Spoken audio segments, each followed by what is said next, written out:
Hey, how's it going? Happy Monday. Acquisition Manager Monday is here. Coming live to you guys from the office right here in Dunwoody. Just had some interesting conversations with a few people come into this meeting, so I'm glad and happy to be able to share some of that information and content with you guys. So, super excited to get this going on a regular basis. Again, I want to start to do this from my Facebook page so that, people that want to hear the information can go specifically there.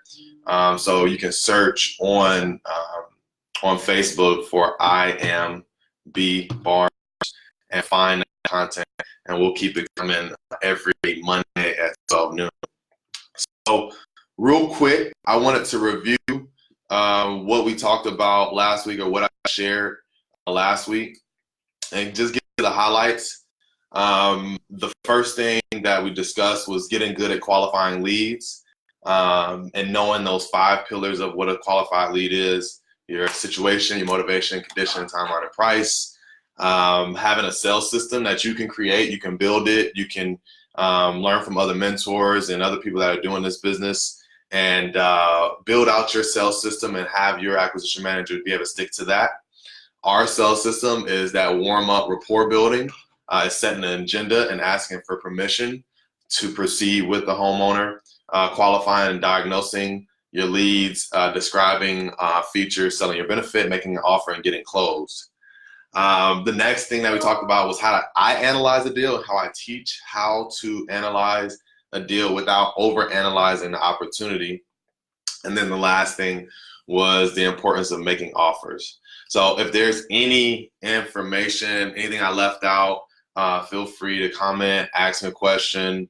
I'd love to be able to answer some questions here live with you guys. That's the whole purpose of going live and not just doing it pre-recorded on YouTube or something. So please feel free to like, share this, and ask any questions that you guys have. So for this week, again, outside of reviewing what we talked about last week, I wanted to talk about how, last week was more so how you can go on and be a rock star acquisition manager by getting through those leads, by having your sales system, and making offers. So now, how do you have somebody else do that for you? How do you outsource? How do you now go and train someone to be your acquisition manager?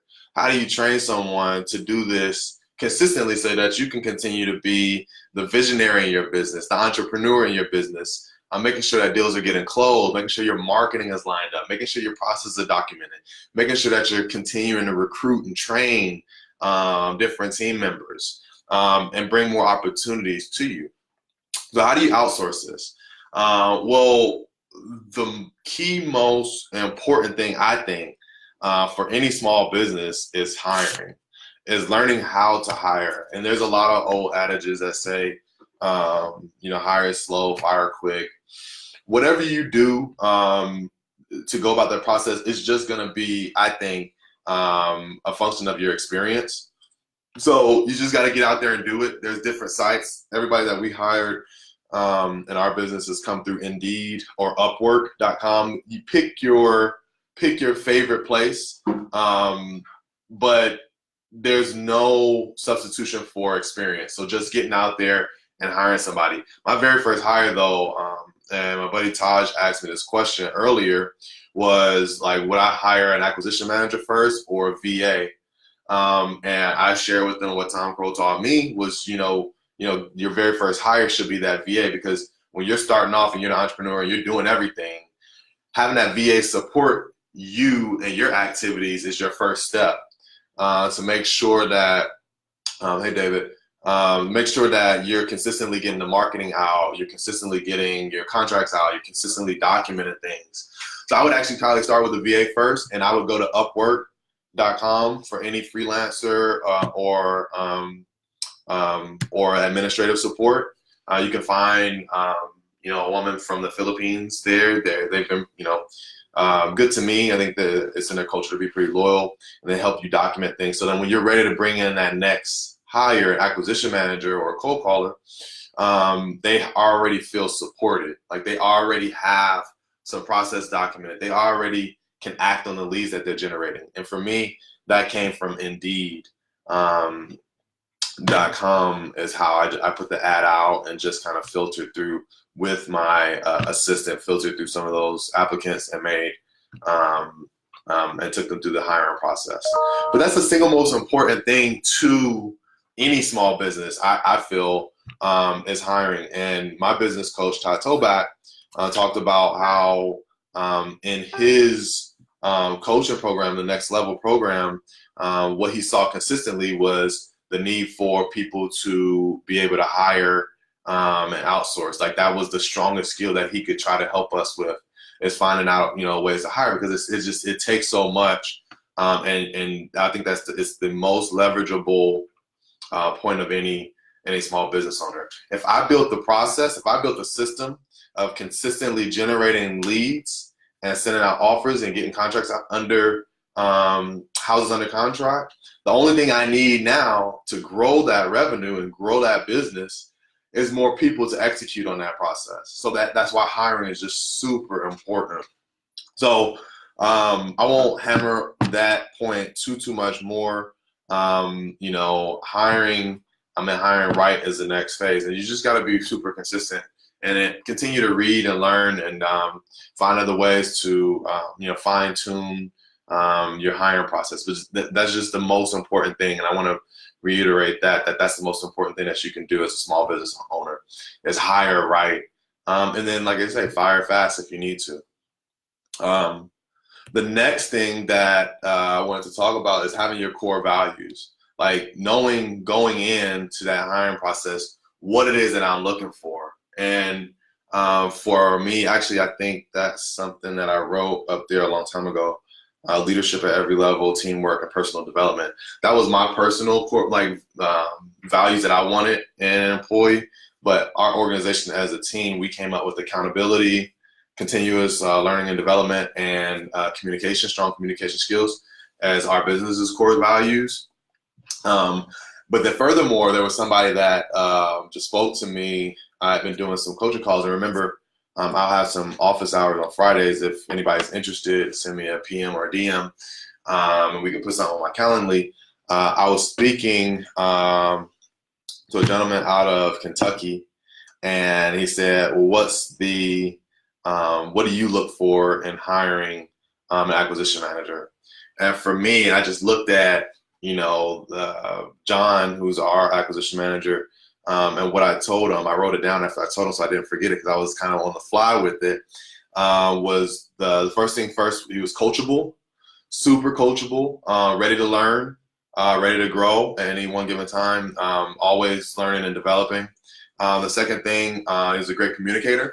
And that is something that as he gets further along in his journey, being able to fine tune his communicate effectively with sellers, and you learn how to communicate with buyers, learn how to communicate with closing attorneys, picking up tidbits of information from each and every interaction, and then using that, being able to draw from that experience and using it forward in any situation necessary.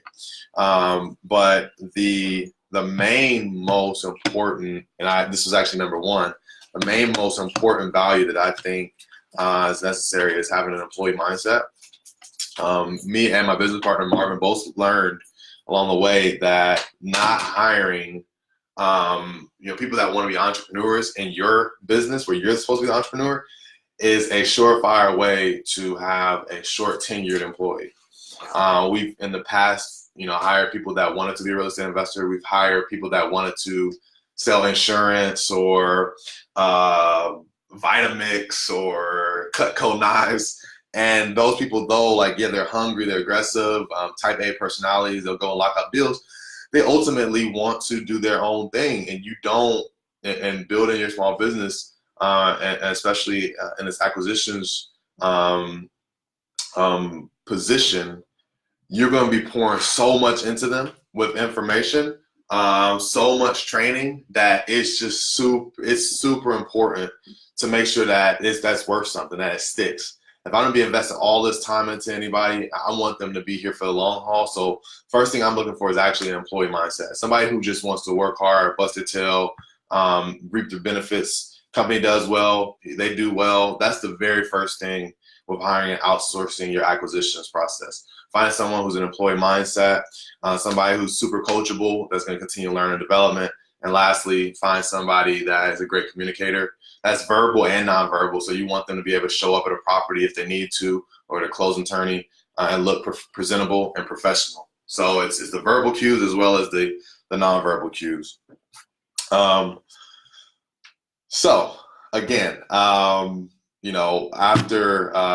talking about outsourcing, what your core values are, how to find these people, what a success looks like is the next on our list. And for me, success looks like someone who's going to be super dependable, somebody who's going to continue to show up on a regular basis, continue to bust their butt.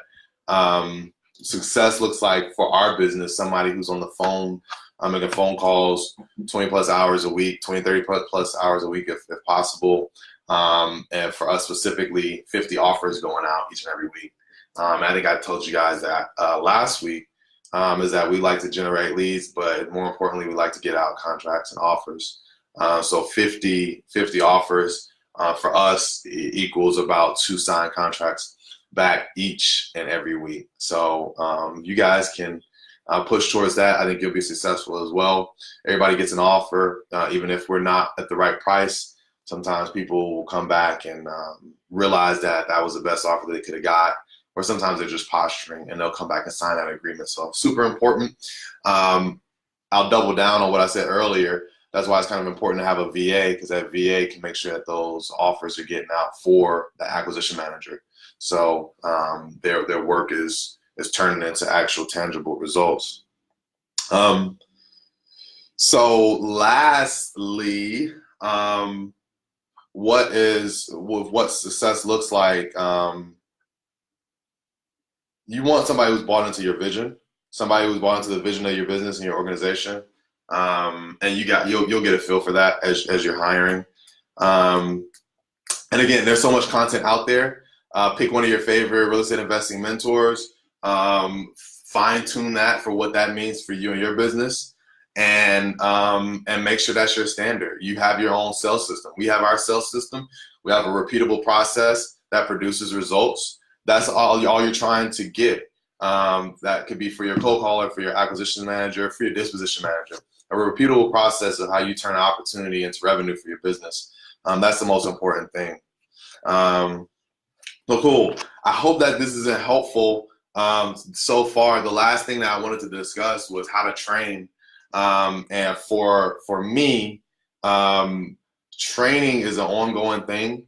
I continue to train and coach and learn myself through audibles, through acquisition training events, through coaching calls that I'm still able to get a hold of, just reading content out there.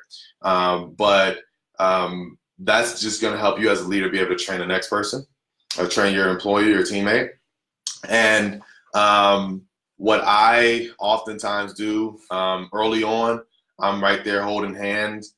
I'm going through the process with them. Like Brent Daniels says, like, if you're cold calling, you need to put in 100 hours cold calling. You need to put in 1,000 calls before you can train somebody. So be able to speak from experience, how to train the next person.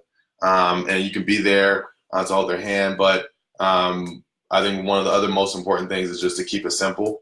I talked about my process for coming up with offer prices last week. We just look out in the immediate area on Zillow, for instance, and find a house that's similar, that's sold to either a owner-occupant, an investor who's going to fix and flip, or a landlord owner, and that's my B2C price. We'll knock our margin off of that. That's $20K for us, and then that's our maximum allowable offer. So whatever you can do to keep that simple, and just continue to work with them. Me and my team, we have an acquisitions team meeting on Tuesdays and Thursdays for an hour. We do video chats just like this, and we also on a regular basis, I'll do like one-on-one sessions with anybody who needs it, or if they have a question about a property, we'll talk through those individually. So whatever you do, at the end of the day, is just be consistent, continue to learn and develop yourself so that you can teach, learn and develop your teammates and your employees. So with that, I think that wraps up this Acquisition Manager Monday. I want to, again, remind you guys, like, I want to shift this over to my Facebook page at IMB Barnes, so that people that want that content can go there. If there was a question, where have I found the best candidates from? Again, Indeed or Upwork. If you have any other questions, I want to make this a little bit more interactive so I can answer anything live. That's the whole point of these live videos. But remember, I'll be back here on at 12 noon. If you do want to have a quick call, PM me or DM me so that we can go through that. I wish you guys much success. Again, learn how to perform at a high level yourself, and you can go on and outsource. And then next week we'll talk about the next step of that. And also, I'll probably bring my acquisition manager on so that you guys can ask him questions live and see how he's able to lock up consistently 2 to 3 deals each and every week, living in Mexico, doing that virtually here in Atlanta. So that'll be a really interesting one for you guys. So in the meantime, continue to go be rock stars. We'll continue to do our thing here in Atlanta. All right now.